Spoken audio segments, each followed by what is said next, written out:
자, 함께 기도드리겠습니다. 하나님 아버지 감사합니다. 이 마지막 때에 우리를 부르시고 또 택하시고 그리스도 안에서 하나님의 자녀가 되게 하셨습니다. 이것은 그냥 이루어진 것이 아니라 우리는 아무것도 한 것 없이 하나님의 거저 주시는 은혜로 구원받고 하나님의 자녀가 되었지만 이 대가는 하나님이 아들의 모양으로 이 세상에 오셔서 자기 몸을 희생시켜 피를 흘리고 그 대가를, 죄의 대가를 치루었기 때문에 그것이 가능인 줄 압니다. 이 엄청난 은혜가 이 세상 종교 어디에서도 찾아볼 수 없는 그 은혜가 바로 내 안에 적용되어 있다는 이 사실이 너무나 기쁘고 감사한 줄 압니다. 이 마지막 때에 정말 주님이 우리를 이 지상에서 데려가신다는 이 소망의 약속이 점점 가까워지는 때 늘 우리 구원받은 성도들은 주님의 말씀으로 깨어서 주님의 그 말씀과 동행하며 살아가야 될 줄 압니다.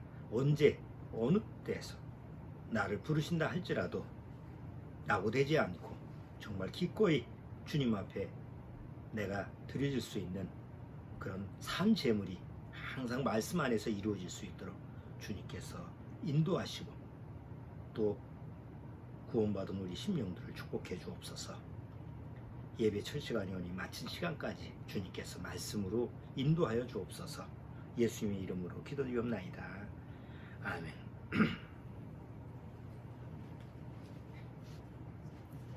자, 오늘 본문 말씀은 요한계시록 12장 10절서부터 12절까지 내용을 보도록 하겠습니다.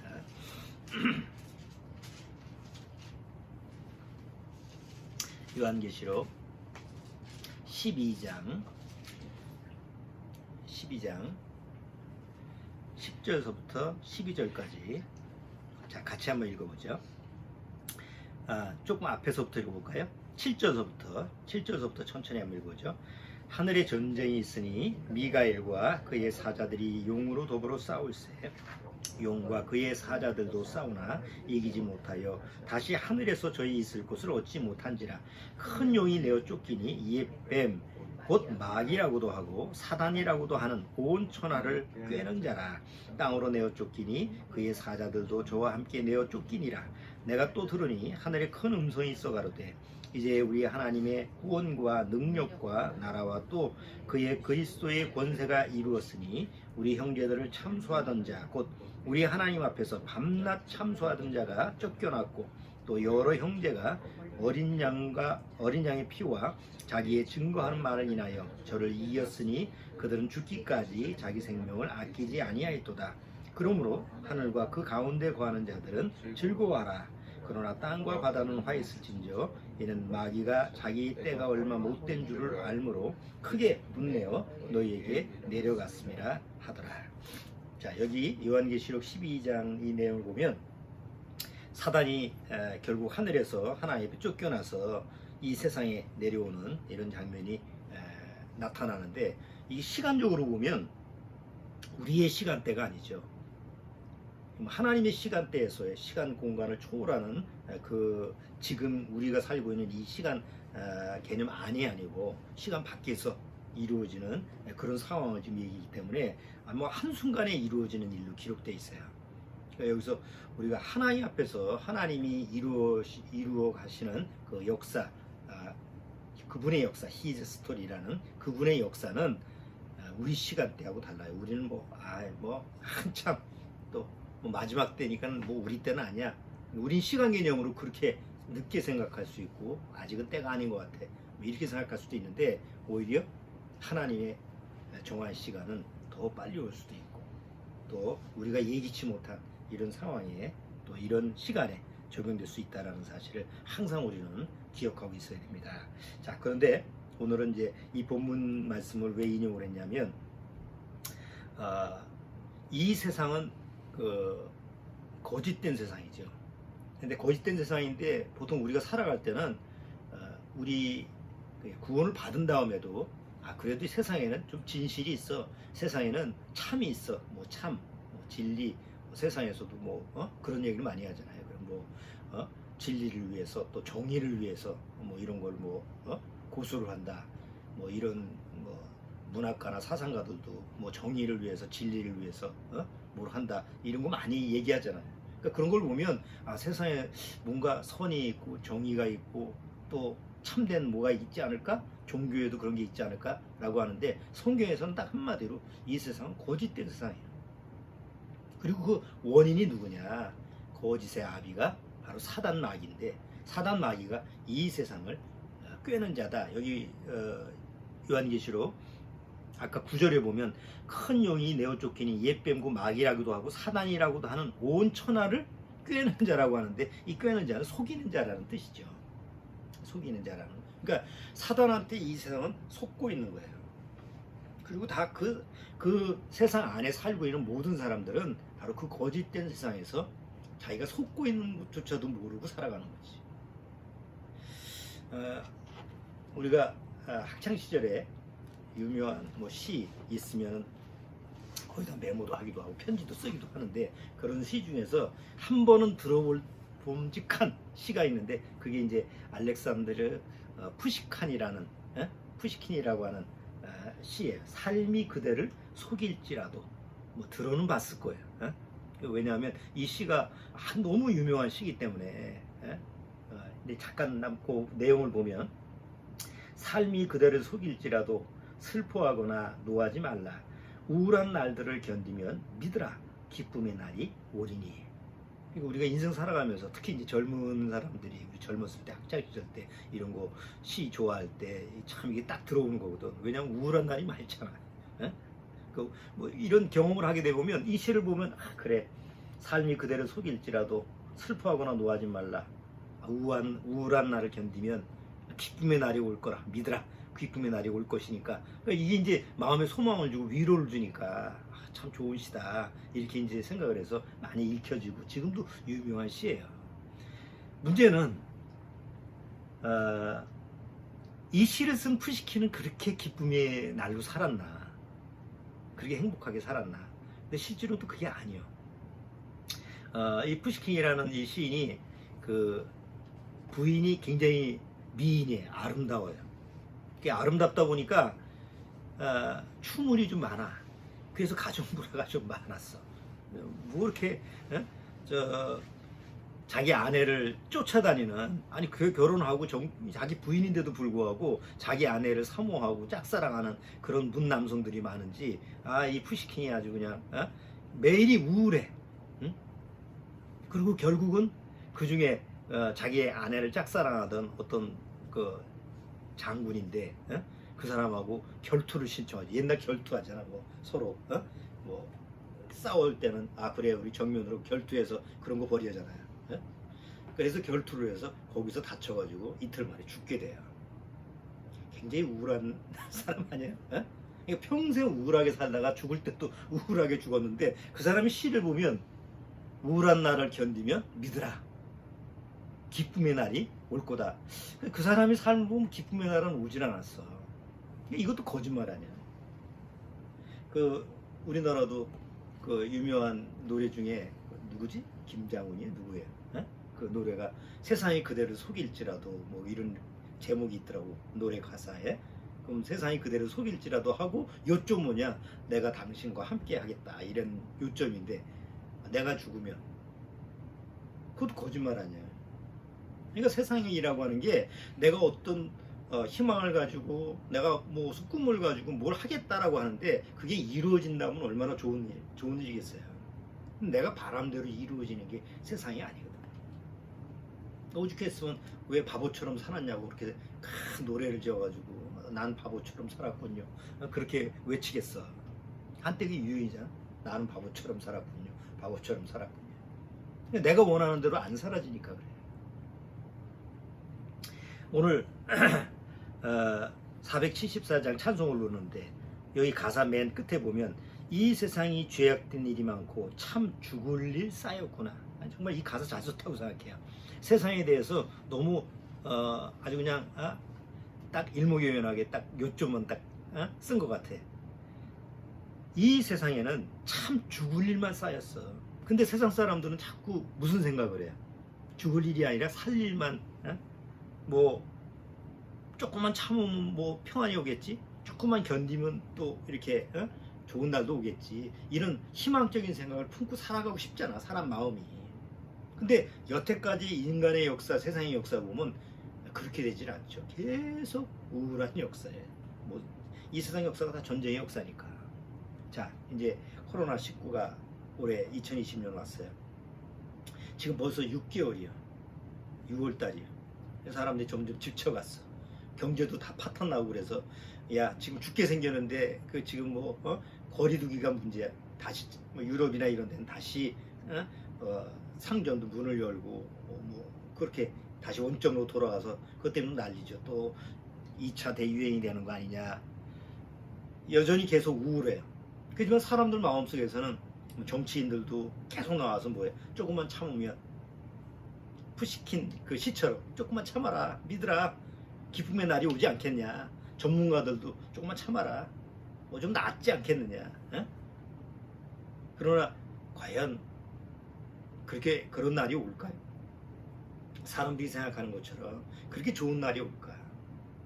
근데 요즘 사람들은, 옛날에는 그래도 요것만 참으면, 우리나라도 옛날 IMF 때 금모으기하고 다 하는 이유가 뭐예요? 이 고비만 넘어가면 우린 견딜 수 있다, 새날이 올 수 있다, 그런 믿음 때문에 그런 거잖아요. 근데 지금 요번에 코로나19 겪고 전 세계 사람들은 그런 희망이, 아무리 얘기를 해도, 정치가가 얘기하고 뭐 전문가가 얘기하고 해도 그게 안 받아들여지는 거예요. 야, 또 2차 대유행이 오고 또 3차 4차 이런 게 오면 어떡하지? 지금도 난리인데. 점점 마음이 우울해지고 또 마음속에서 걱정이 되고, 이게 보통 지금 사람들의 생각인 것 같아요.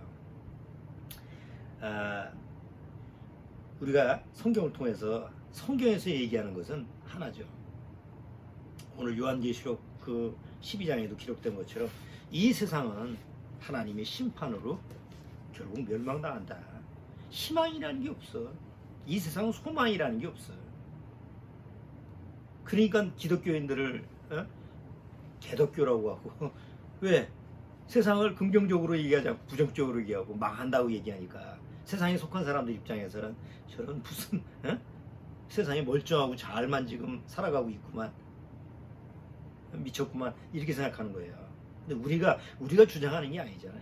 하나님의 말씀, 성경에서 뭐라고 얘기하느냐, 성경이 무엇을 말하는가, 이게 중요한데, 믿지 않는 사람이나 거듭나지 못한 사람들은 그렇게 보질 않죠.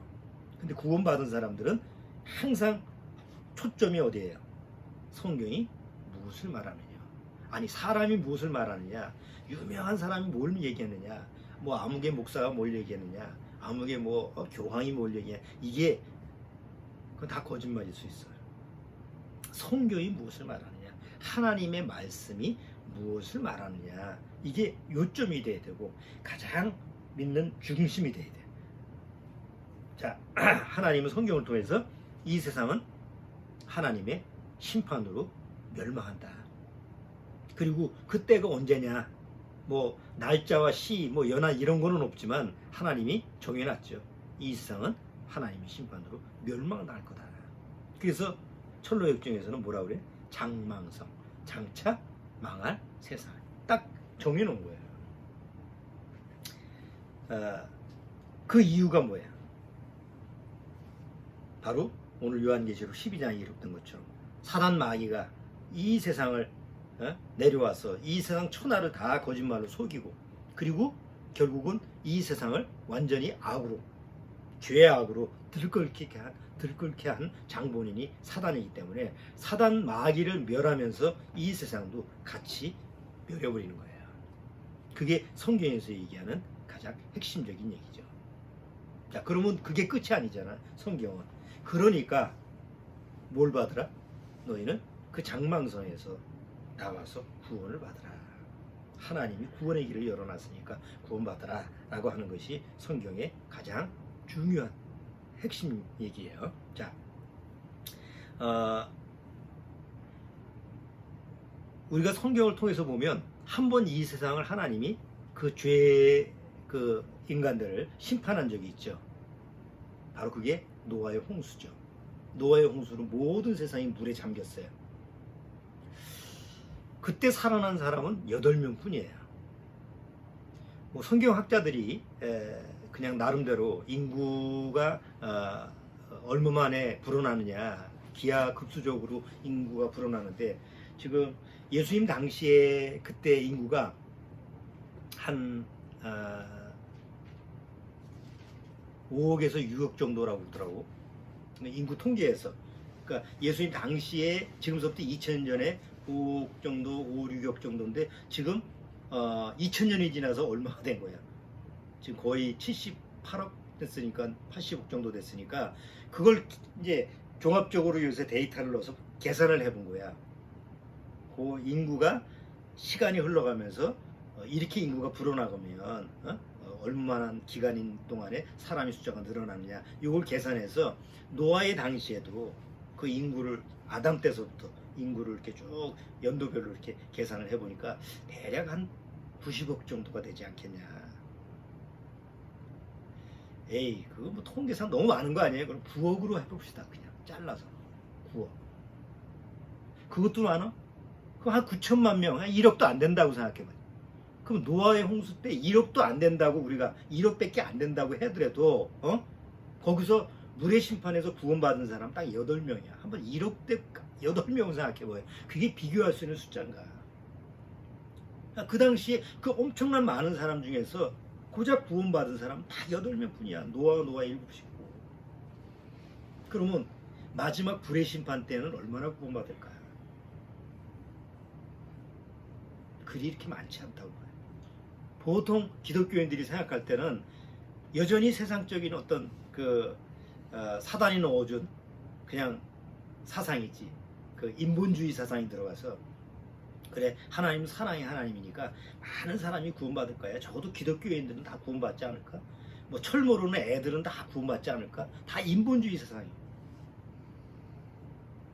그러나 실제로 노아 시대 때 애고 뭐 갓난 애기고 거기에 제외된 인원이 없잖아. 그냥 8명이야. 나머지는 거기에는 뭐 아이도 있을 거고 어린아이도 있을 거고 철모른 그런 아이들도 다 물에 심판받아 죽은 게 바로 노아의 심판이에요. 불의 심판도 똑같다는 거지. 거기에 인간의 생각이나 인본주의 사상을 넣어가지고 에이 하나님은 뭐 사랑의 하나님인데 뭐 에이 갓난 아기들 그 지옥 보낼 수 있어? 그건 자기 생각이고. 그러니까 하나님의 말씀을 통해서 하나님이 기준이 돼야 되는데 항상 사단의 사상을 받아서 인본주의 사상으로 인간 중심으로 성경을 풀다 보니까 그래도 구원받는 사람이 많지 않을까 이렇게 생각을 해요. 그러나 그렇게 많지 않습니다. 우리가 노아의 홍수 때 그때 구원받는 사람 숫자를 생각해 보면 결코 불의 심판 때도 그렇게 많지 않을 거다라는 것을 우리가 생각할 수 있어요. 하나님이 일부러 그렇게 적은 사람을 구원시키냐? 그게 아니죠. 노아의 때 그냥 물의 심판이 한꺼번에 이루어지는 게 아니에요. 거의 노아가 100년 동안 배를 만들면서 100년 넘게 뭘 전했어요? 이 세상은 멸망한다. 이 세상은 물로 멸망한다라는 것을 100년 동안 얘기한 거예요. 다 사람들이 미친놈이라고 그러고 다 거짓말이라고 그러고 그런 것이 어딨어. 왜? 그 당시에는 비라는 게 내린 적이 없었으니까. 그런 환경이었으니까. 비가 안 내려도 아주 쫙쫙하게 에덴 동산 같은 풍요로운 그런 땅이었으니까 사람들은 상상할 수 없지. 뭐 폭풍이 있었나 뭐 자연재해가 없었으니까. 자, 사단 마귀에 대해서 우리가 조금 더 생각해 보죠. 이 사단 마귀가 이 세상을 아담과 하와를 속이고 나서 이 세상을 자기 손 안에다가 넣은 다음에 그 아담과 하와의 죄인이 된 죄로 타락한 아담과 하와의 후손들한테 자기의 거짓된 사상을 넣어줬어요. 우리가 잘 아는 요한복음 8장 한번 보죠. 요한복음 8장.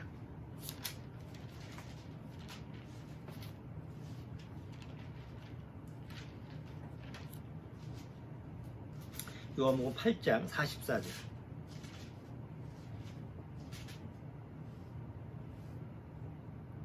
자, 요한복음 8장 44절. 자, 이 영상을 보고 있는 우리 가정교회 식구분들도 성경을 찾을 때는 꼭 같이 찾고 확인해 봐야 됩니다. 우리가 전에 같이 예배 드렸을 때는 뭐 같이 찾자고 그러면 다 같이 찾는데 영상으로 봤을 때는 확인이 안 되니까 그냥 멀뚱히 영상만 바라볼 수 있는데 그러면 안 됩니다. 꼭 성경을 찾아서 확인을 해 보셔야 됩니다. 44절. 너희는 너희 아비 마귀에게서 났으니 너희 아비의 욕심을 너희도 행하고자 하느니라. 저는 처음부터 살인한 자여 진리가 그 속에 없으므로 진리에 서지 못하고 거짓을 말할 때마다 제 것으로 말하나니 이는 저가 거짓말장이요 거짓의 아비가 되었습니다. 사단은 거짓말쟁이며 거짓의 아비예요. 그래서 아담과 하와도 어떻게 속였어? 아담과 하와도 거짓말로 속였잖아. 무슨 거짓말? 하나님이 먹지 말라고 하는 그 실과를 교묘하게 니들이 이걸 먹으면 하나님이 될까봐 그래 라고 하는 교묘한 거짓말로 속여서 그래? 이거 먹으면 내가 하나님이 될 수 있나? 이런 생각을 들게끔 만든 게 바로 사단 아니에요. 그러니까 사단은 거짓의 아비, 거짓의 가장 시초야. 그래서 우리는 아담 하와의 후손이라고 한다면, 후손으로 태어난 이 세상의 사람이라고 한다면 누구나 사단이 넣어준 거짓이라는 DNA를 가지고 있어요. 우리 육체 안에는 거짓이라는 DNA를 가지고 있어요. 뭐 검사해도 안 나오는 거예요. 근데 그 DNA 안에 어떤 거짓이 있냐면 자기 자신이 하나님 체하는, 내가 하나님이야, 이런 게 본성적으로 가지고 있어. 그걸 어디서 보면 돼요? 아기를 보면 돼. 갓 태어난 아기서부터 이렇게 아기 아무것도 우리가 보면 야, 이 천사 같은 녀석 뭐 거짓말을 하나 욕을 하나 뭐 화를 내나 애가 뭐 품 안에 있는 애기가 뭐 아무리 앙탈을 부려도 애기니까 힘이 없잖아. 그러니까 천사같이 보이지. 그런데 그 애가 성진이 나서 울 때 보면 이건 의인이 아니라 악인이야. 아무리 갓난 아기라도 내가 애를 내서 키워보면 알잖아. 그러니까 그 아이의 DNA 안에는 뭐가 들어가 있냐, 그야말로 부처가 얘기한 것처럼 태어날 때 그렇게 얘기했다며 천상천하 유아독전. 그게 뭐야? 내가 하나님이라는 거잖아. 그게 사단의 DNA. 애들도 뭐예요? 애들도 다 자기밖에 모르잖아. 자기가 하나님이잖아. 그래서 부모가 누구를 위해서 존재를 해야 돼? 자기를 위해서 존재해야 돼. 그러니까 그런 식의 마음 상태. 그게 다 자기가 하나님 체하는 그런 것이 바로 사단이 넣어준 DNA예요. 여기 에스겔서 28장 2절을 보면 그걸 잘 표현해줘요. 사단에 대한 그 상징적인 모습이 두로 왕에 대해서 빗대서 한 말인데, 28장 1절. 여호와의 말씀이 또 내게 임하여 가라사대 인자야 너는 두로 왕에게 이르기를 주 여호와의 말씀에 내 마음에 교만하여 나라기를 나는 신이라 나는 하나님이라 내가 하나님의 자리 곧 바다 중심에 앉았다 하도다. 내 마음이 하나님의 마음 같은지 할지라도 너는 사람이요 신이 아니여그늘. 그러니까 여기 사람의 본성에 내가 하나님이야. 어릴 때서부터 아예 엄마 뱃속부터 그런 본성을 가지고 태어나요. 그게 사단이 넣어준 거짓이라는 DNA예요. 그것이 죽을 때까지 안 없어져. 그렇죠? 애기도 태어나면서부터 내가 하나님 체하고 살아가는데 나이가 늙어서 노인이 되면 어때? 똑같이 애하고 똑같이 돌아가잖아. 노인 좀 가봐. 다 누가 하나님이야? 자기가 하나님. 힘과 이런 게 근력만 없지 말로 해보면 자기가 다 하나님이잖아. 세상에 자기가 제일인 것처럼. 그 다음에 두 번째는 사단은 이 세상을 아담한테 뺏은 거 아니야. 그래서 이 세상에 왕 노릇하려고 그러잖아. 그래서 아담의 후손들한테 다 이 세상이 다인 양 속이는 거예요. 이 세상이 다야. 더 이상은 없어. 그래서 오직 세상에 살면서 세상에 미친 마음을 품고 살. 전도서 나와 있죠. 미친 마음을 품고 세상만 쫓아. 왜? 하나님을 찾을 시간이 없지. 그냥 세상만 바라보면서 이 세상이 다 있냐. 거기에 이제 미쳐 돌아가게 만드는 게 바로 사단의 DNA. 그런 DNA를 가지고 있기 때문에 누가 시키지 않아도 다 세상에 태어나서 살다 보면 세상에만 미쳐 살아. 그렇잖아요. 우리가 구원받기 전에 다 그냥 자기가 어디에 속는지도 모르고 살아가죠. 또 세 번째는 유일한 이 모든 생물 중에서 하나님이 창조하신 모든 이 생물 중에서 스스로 속아 넘어가는 유일한 동물이 바로 인간이에요. 그치? 이상하잖아요. 동물들은 스스로 자기 자신을 속이지는 못해. 왜? 그 안에 거짓이라는 게 없으니까. 물론 먹이를 먹기 위해서 거짓된 모습을 취하거나 이런 행동적인 모습은 있지만 인간들처럼 자기가 자기를 속이질 않아요. 그러니까 그런 거짓이라는 게 없기 때문에. 근데 인간은 거짓이란 DNA가 있기 때문에 자기가 자기를 스스로 속여. 그래서 어느 날 자기가 자기를 속이고 나서 결과가 빵 터지고 나면 뭐라 그래요? 내가 미쳤지, 내가 뭐에 홀렸나? 이러면서.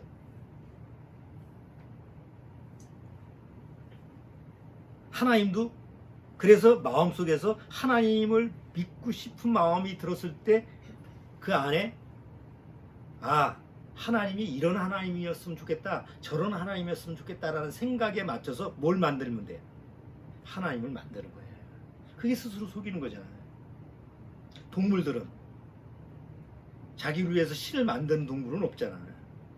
그런데 인간은 자기 자신이 무능력하다는 걸 알았을 때 뭔가 신적 존재를 하나 믿었으면 좋겠다 하고 자기 머릿속에서 고안해내가지고 신을 하나 만드는 거예요. 그게 로마서 1장에 나와 있잖아요. 하나님이 보이지 않는 형상을 보이는 사람과 금수와 버러지 형상의 우상으로 바꾸어 섬긴다고. 유독 인간들만 할 수 있는. 그래서 갈라디아서에서 하나님 뭐라고 했어요? 사도 바울이 너희는 스스로 속이지 말라. 하나님은 만홀히 여기는 하나님이 아니시 않냐. 그러니까 인간들만이 스스로 속아 넘어가는 거예요. 이게 결국은 누구한테 속아 넘어가는 거예요? 사단한테 속아 넘어가는 거예요. 그래서 이 사단한테, 거짓말장이 이 사단한테 속아 넘어가지 말아야 되는데, 이제 문제는 이 마지막 때가 되다 보니까 사단은 얼마나 교묘해지고 아주 속이는 능력이 이제는 마지막 자기 때가 얼마 남지 않은 거 보니까 이제는 최고조로 갔어. 그래서 속이는데 어느 정도 속이느냐? 속일 때, 그러니까 저 사람이 거짓말하는구나, 저 사람이 나 속이는구나, 그런 걸 알고 이렇게 알게끔 하고 속이는 건 그거는 사기꾼이 아니잖아. 보통 우리가 사기를 당해. 그러면 내가 속는 줄 모르고 속아야 되잖아. 사단은 교묘하게 더 사람들을 그렇게 속아 넘어가게 하는데, 문제는 구원받은 사람들은 속아 넘어갈까요? 안 넘어갈까요? 구원받은 사람들은 안 속아 넘어가야 되잖아. 그러니까 일반 아직 구원받지 못한 세상에 속한 사람들은 사단의 밥이니까 사단의 거짓말에 다 속아 넘어가지만, 구원받은 사람들은 하나님의 진짜 진리가 있기 때문에, 참이라는 생명이 있기 때문에 잘 안 속아 넘어가거든. 그러니까 그냥 평범한 거짓말로 해서는 안 속아 넘어가. 그러니까 아주 고차원적인 거짓말을 해야만이 이게 속아 넘어간단 말이야. 혹시 구원받은 사람을 속이려면, 미혹하려면. 그래서 택한 자도 미혹해 한다는 그 예언의 말씀처럼 하나님의 택한 자를 속이려면 더 고도의 거짓말이 필요한데, 그 고도의 거짓말이 뭐냐면 선의의 거짓말이라는 거예요.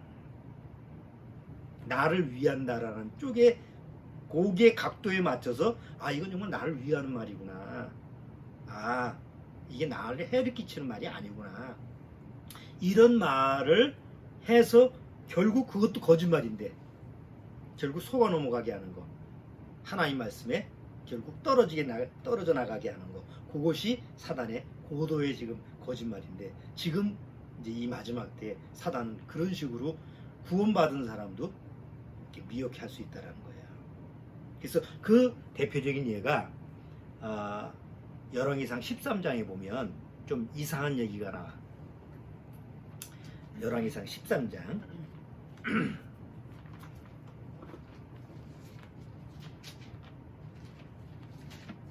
열왕기상 13장에 봐봐요.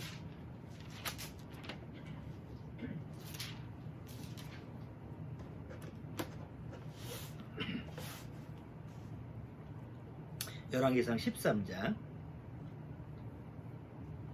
내가 조금 읽어볼게요. 때에 하나님의 사람이 여호와의 말씀으로 인하여 유다에서부터 베델에 이르니 마침 여로보암이 단 곁에 서서 분향하는지라. 하나님의 사람이 단을 향하여 여호와의 말씀으로 외쳐가로되 다나 다나 여호와께서 말씀하시기를 다윗의 집에 요시아라 이름하는 아들을 낳으리니 저가 내 위에 분향하는 산당 제사장을 내 위에 제사할 것이요 또 사람의 뼈를 내 위에 사르리라 하셨느니라 하고 그날에 저가 징조를 들어가로되 이는 여호와의 말씀하신 징조라. 단이 갈라지며 그 위에 있는 재가 쏟아지리라 하며 여로보암 왕이 하나님의 사람이 베델에 있는 단을 향하여 외쳐 말함을 들을 때에 단에서 손을 펴며 저를 잡으라 하더라. 저를 향하여 편손이 말라 다시 거두지 못하며 하나님의 사람이 여호와의 말씀으로 보인 징조대로 단이 갈라지며 재가 단에서 쏟아진지라.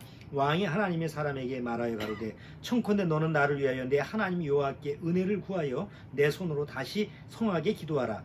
하나님의 사람이 여호와께 은혜를 구하니 왕의 손이 다시 성하여 전과 같이 되니라. 왕이 하나님의 사람에게 이르되 나와 함께 집에 가서 몸을 쉬라. 내가 내게 예물을 주리라.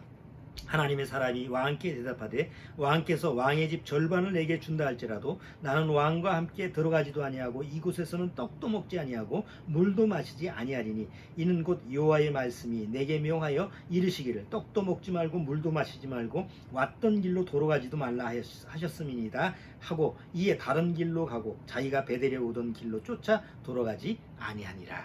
이게 무슨 얘기냐면 솔로몬 왕이 결국 나중에 이방 여인을 많이 취하다 보니까 우상 섬기는 것 갖다가 허용하고 결국 자기도 우상을 섬기고 이런 식으로 곁길로 가죠. 그래서 하나님이 진노해서 솔로몬이 약속했던 그 왕국을 다윗서부터 줬던 왕국을 두 나라로 남북으로 나누게 돼요. 그래서 이제 지금 이스라엘이 두 나라로 나서 우리나라 남북한처럼 두 나라로 나누게 되는데 남유다 그 다음에 북이스라엘 이렇게 12지파가 10지파 2지파 이렇게 나눠져서 두 나라가 됐어요. 그런데 이제 북이스라엘 10지파를 다스리는 왕이 여로보암인데 여로보암은 누구냐면 솔로몬의 부하였어. 아주 충성스러운 부하였는데 하나님이 여로보암을 택해서 야 내가 너 왕을 삼아줄 테니까 너 내 말을 순종하고 내 말을 잘 복종하면 너한테 놀라운 축복을 해줄게.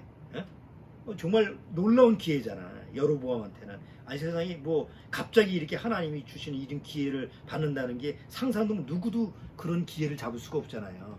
근데 이제 여로보암이 왕이 되고 나서 가만히 보니까 단이 어디 있어? 하나님 앞에 예배를 드리는 단이 예루살렘에 있거든.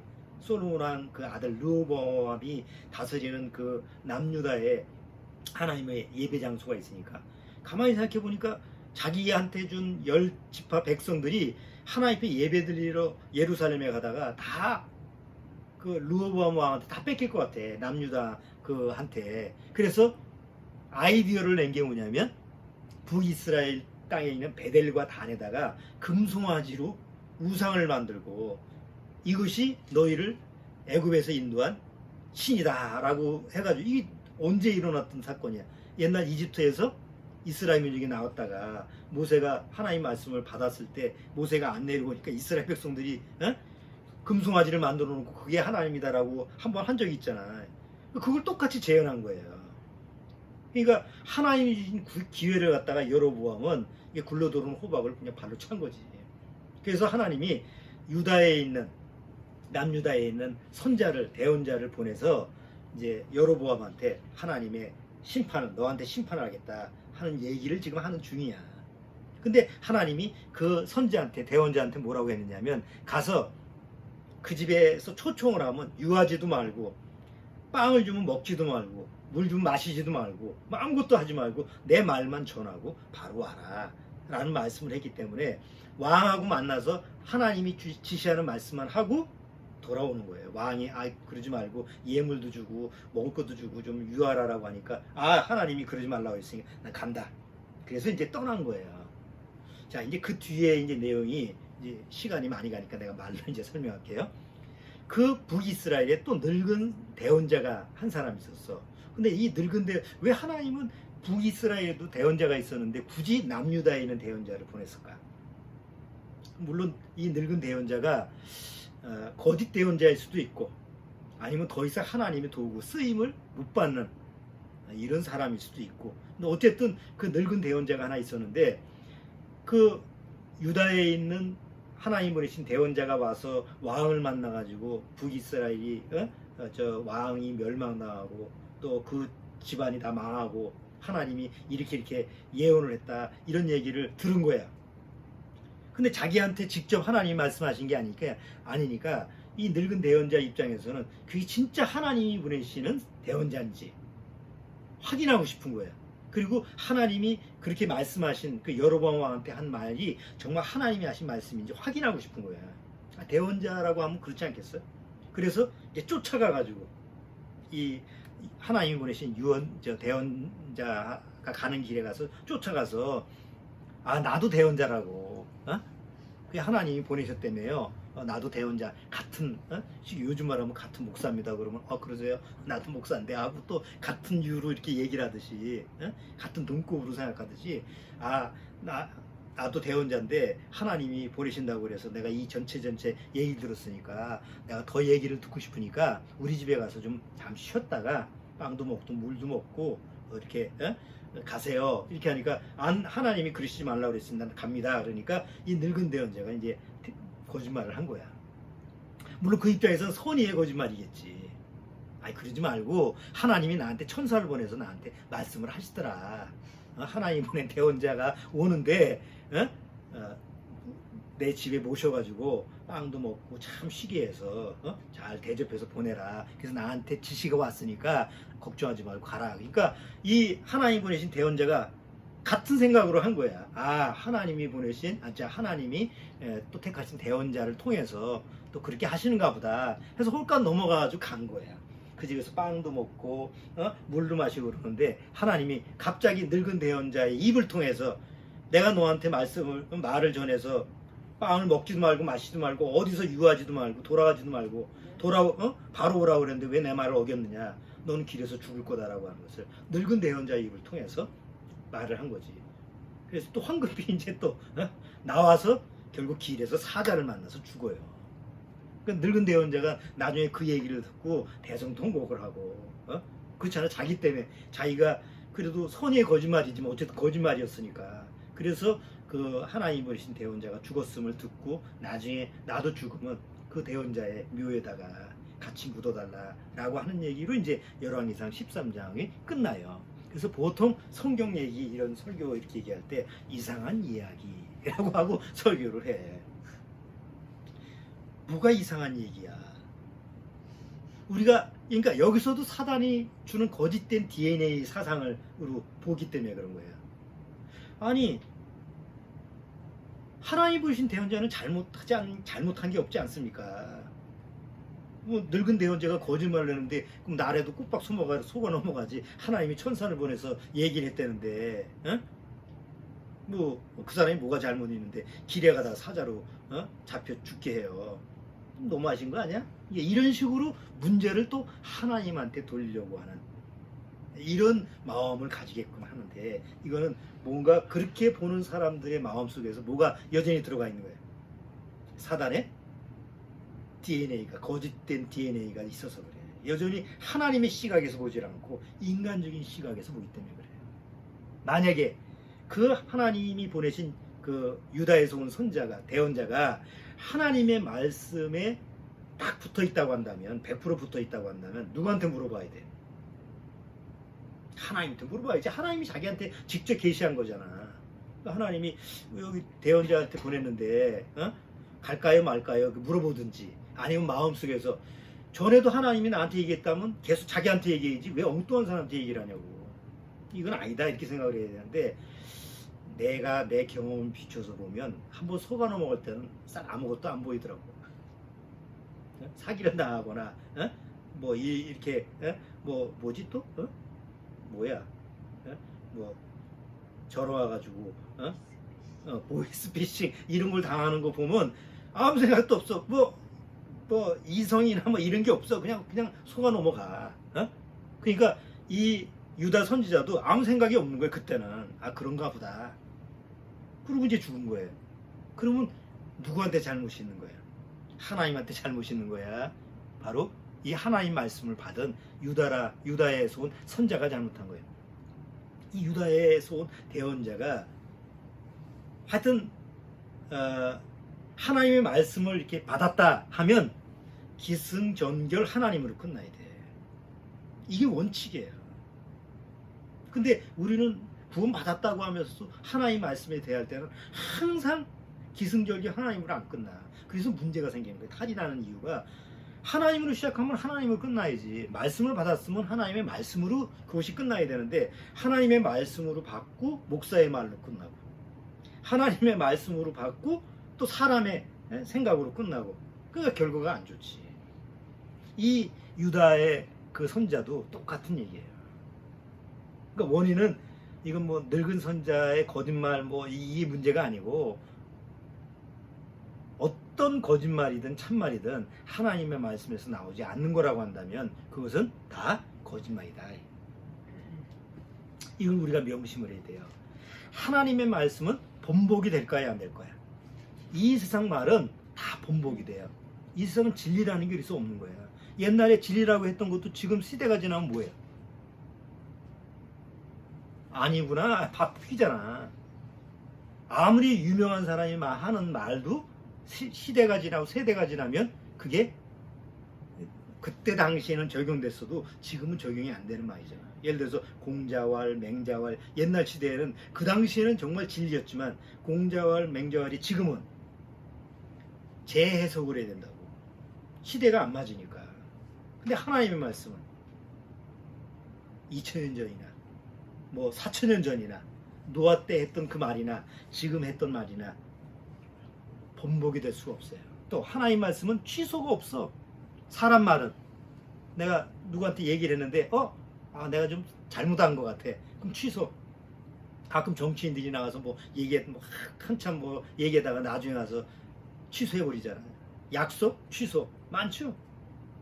근데 하나님 말씀은 절대 취소라는 게 없어. 성경에 그런 말이 없어. 수정이라는 말이 있어요. 우리는 수정 테이프 가지고 뭐 자기가 말한 거 또 써놓은 거 이렇게 지우고 그러잖아.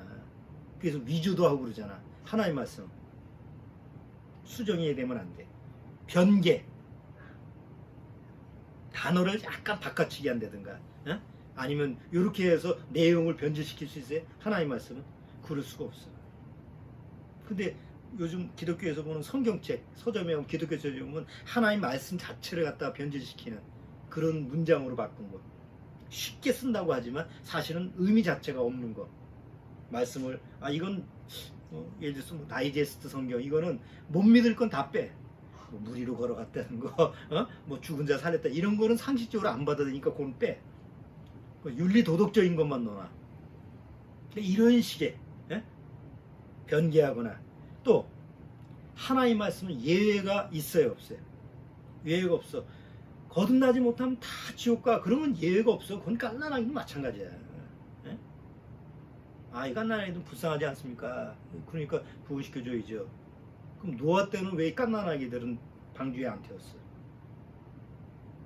그럼 뭐 절에서 태어난 아이들도 갓난아기니까 다 천국 가나? 저 마호메트에 있는 이란이 중동 기가에 거긴 태어날 때서부터 종교가 뭐야? 애기서부터 이슬람교잖아. 근데 갓난아기니까 불쌍하니까 갓난아기를 개종시켜가지고 천국으로 보내죠.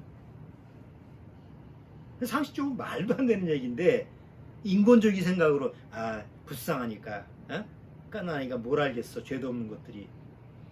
그래서 하나님의 말씀에 죄사함이 없으면 거듭나지 않으면 절대 하나님 나라에 갈 수 없다. 혈통으로나 육정으로나 사람의 뜻으로 나지 아니한다고 성경에 딱 돼 있는데 예외 조항.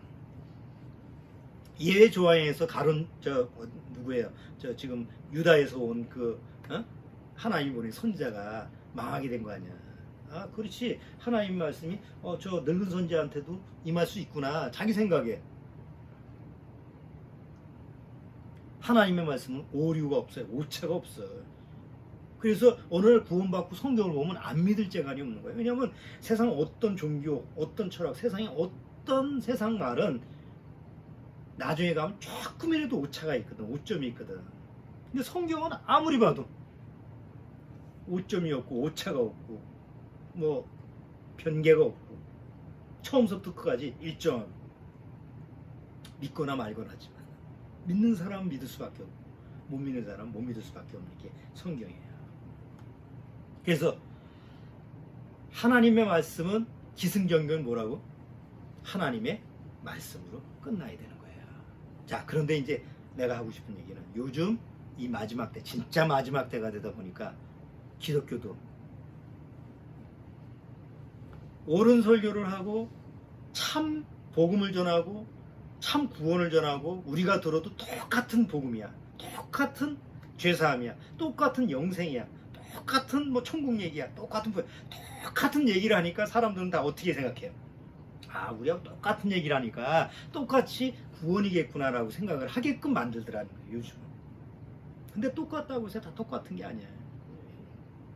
그걸 우리가 좀 알아야 되는 거예요. 어디 다른 방송, 다른 영상 이렇게 보니까 우리하고 똑같은 설교를 하는데요. 똑같은 복음을 전하고 똑같은 구원에 대한 얘기를 똑같이 하던 거예요. 만나서 살아보진 않았잖아. 그러니까 사단은 이 마지막 때에 똑같은 말을 하고 똑같은 설교를 하고 똑같은 교리를 전하면서 똑같은 척하게끔 해서 택한 자도 미혹해 하려고 하는 게 이 세상이에요. 아, 그럼 어떡하란 말입니까? 지금 뭐 코로나19 때문에 만나지도 못하고 모이지도 못하고 앞으로 뭐 QR코드 만들어가지고 또 오라 그러는데, 근데 성경에는 이미 2000년 전에 해답을 얘기했어요. 구원받은 사람한테는 뭘 준다? 하나님이 주시는 성령, 보혜사 성령을 준다고 그랬어. 그리고 그 보혜사 성령을 통해서 가르치고 하나님의 말씀을 인도한다고 이미 성경이 인도를 했어요. 목사나 전도사나 뭐 성경 학자나 아니면 뭐 성경 박사나 사람이 인도한다고 성경은 기록이 안 돼 있고, 보혜사 성령, 구원받은 사람한테 하나님의 성령이 그 안에 들어가서 그 사람을 인도한다고 약속을 해놨어요. 그 목사가 뭐가 필요합니까? 목회자가 하는 일은 가르치는 게 아니고 구원받은 성도 안에 성령님한테 가르침을 받게끔 인도를 하는 게 목사의 역할이에요. 근데 요즘에 대다수 교회 목사들 보면 성령이 하는 일을 자기가 하고 있잖아요. 그러다 보니까 무슨 현상이 벌어져? 자기가 신격화되는 거예요. 내가 가르쳐주는 자니까 나를 숭배해야 된다, 내 말을 다 복종해야 된다. 이게 점점 더 심화되는 거잖아요. 요한복음 한번 보죠. 요한복음 16장. 요한복음 16장.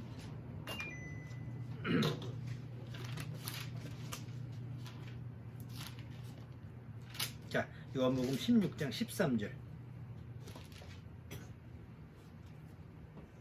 자, 요한복음 16장 13절 같이 읽어보죠. 그러나 진리의 성령이 오시면 그가 너희를 모든 진리 가운데로 인도하시리니 그가 자의로 말하지 않고 오직 듣는 것을 말하시며 장래일을 너희에게 알리시리라. 그가는 복수예요? 그가가 누구야? 그들이 아니잖아. 그가 오직 성령 한 분이. 그 다음에 14장 26절 14장 26절 또 같이 읽어보죠. 내가 아직 너희와 함께 있어서 이 말을 너희에게 하였거니와 보혜사 곧 아버지께서 내 이름으로 보내신 성령 그가 너희에게 모든 것을 가르치시고 내가 너희에게 말한 모든 것을 생각나게 하시리라. 누가? 그들이 아니야. 수많은 목회자나 뭐 신부나 뭐 종교 그들이 아니고 오직 성령 그가. 사도 요한이 사도 중에서는 맨 마지막까지 살았던 사람이죠. 오랫동안. 그래서 예수님 이후에 AD 한 100년까지 이렇게 살아남은 사람인데, 사도 요한이 그 당시 활동했을 때 수많은 가짜 거짓 선생들이 많았어. 너무나 많았어. 지금처럼 뭐 교회가 이렇게 돼 있질 않으니까 여기저기 자기가 거짓 그리스도라고 이런 그 당시에 많았어. 근데 사도 요한이 가만히 보니까 내가 죽고 나서 가르칠 사람이 없잖아. 거기다 더 이상 사도는 없으니까 그래서 마지막으로 사도 요한이 요한계시록, 요한 1, 2, 3, 4, 뭐 요한복음 이렇게 기록하면서 마지막으로 구원받은 성도들한테 명심해야 될 얘기를 기록해야 되겠다. 그래서 그 중에 하나가 여기 요한일서 2장.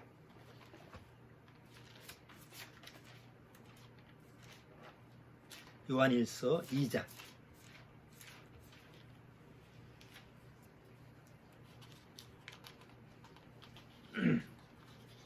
자, 요한일서 2장 27절. 요한일서 2장 27절. 자, 27절. 자, 같이 읽어보죠. 너희는 주께 받은 바 기름 부음이 너희 안에 거하나니. 이거 성령을 얘기하죠. 아무도 뭐라고 했어요? 아무도 너희를 가르칠 필요가 없어. 그러면 교회 나갈 필요도 없구나. 뭐 성경 배울 필요가 없구나. 그럴까요? 예, 그 얘기에 다시 한번 봐요.